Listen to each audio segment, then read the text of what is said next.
Place à notre invitée de la semaine, la néerlandaise Marij Vogelsang.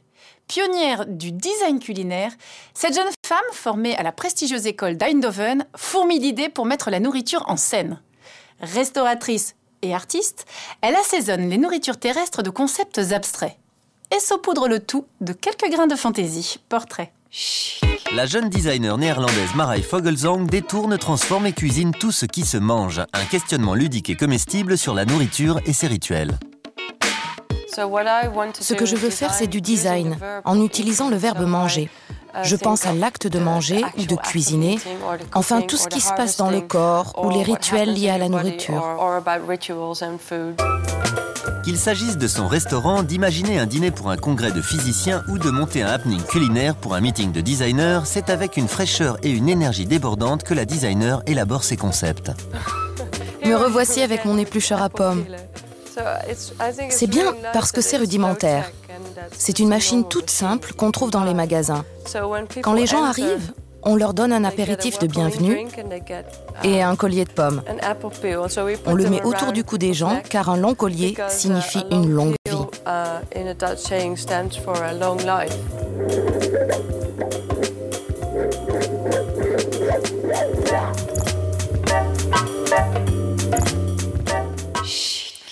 Aujourd'hui, Marij Vogelsang a choisi de nous emmener à la découverte des endroits qu'elle préfère. Dans le centre-ville d'Amsterdam, tout d'abord, où on trouve à chaque coin de rue toutes les cuisines du monde, mais aussi dans les environs de la ville, où Marij Vogelsang nous fait découvrir deux lieux étonnants. Une ferme biologique ludique et éducative, et un lieu multiculturel, artistique, futuriste et ouvert à toutes les expérimentations, le Platform 21.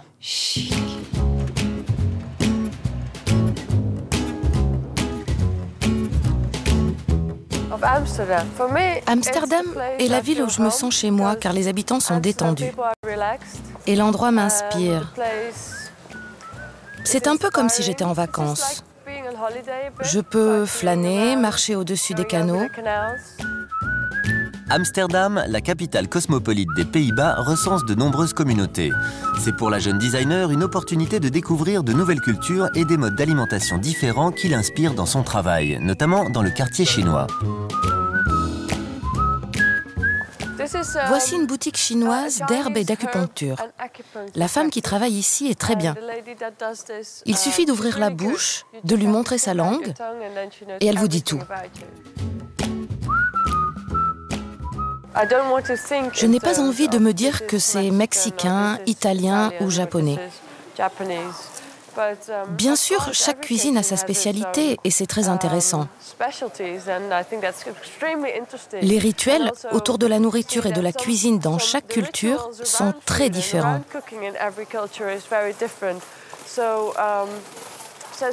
Par exemple, il est impoli de rôter en Europe, mais pas en Chine. C'est fascinant de plonger dans les différents mondes culinaires. Les coins de nature sont de plus en plus rares dans ce pays qui a l'une des densités de population les plus élevées au monde. Néanmoins, à quelques minutes du centre d'Amsterdam se trouve une ferme où l'on élève encore des chèvres et où l'on fabrique du fromage.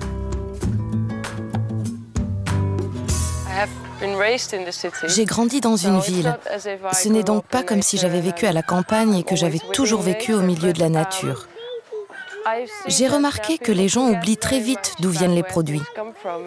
Et quand on travaille avec de la nourriture, on travaille avec des produits qui proviennent directement de la nature. C'est donc très important de revenir à la nature et de voir d'où viennent les choses et comment elles fonctionnent.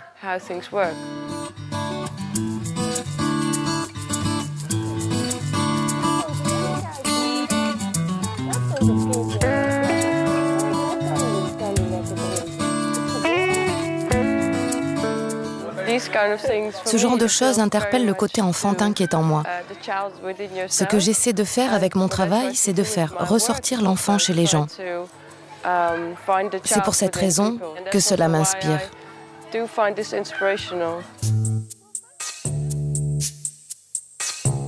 Voici la plateforme 21. C'est une plateforme pour différentes formes d'art. En ce moment, ils ont le salon de la nourriture. C'est un très bel endroit. Ils ont un restaurant. Avant, c'était une église.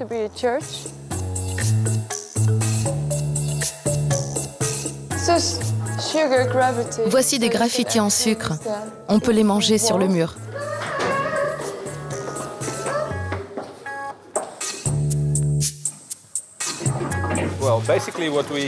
Nous avons créé un espace avec 5 cuisines.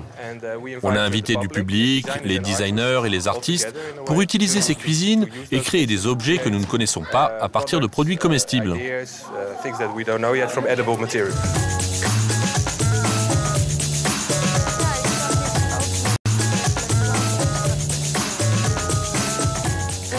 Est-ce que tu penses que les matériaux comestibles représentent un courant artistique à part? Je pense que c'est un moyen en lui-même, mais ça fait tellement partie de la vie de ce que les gens connaissent, c'est un matériau très familier. Et la plupart du temps, on ne fait que cuisiner avec et le manger.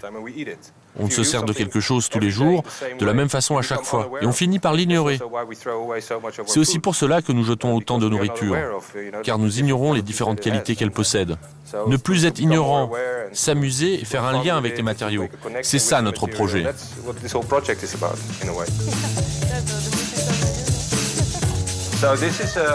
Voici une installation. En fait, non, c'est une étude.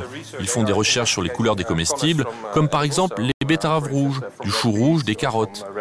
C'est comme une palette de couleurs naturelles avec énormément de couleurs.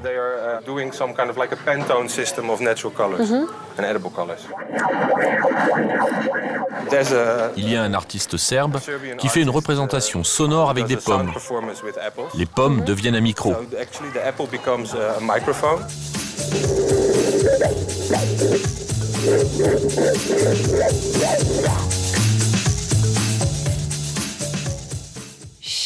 Plateforme 21 ne se consacre pas seulement à la cuisine. Ce lieu qui se définit comme un espace amoureux de l'avenir décline tous les arts de la mode, du design et de la création en général, avec une approche aussi expérimentale que joyeuse. Cet été, Plateforme 21 a choisi d'explorer virtuellement les villes du futur à travers un vaste projet multimédia. À ne pas manquer si vous êtes dans les environs.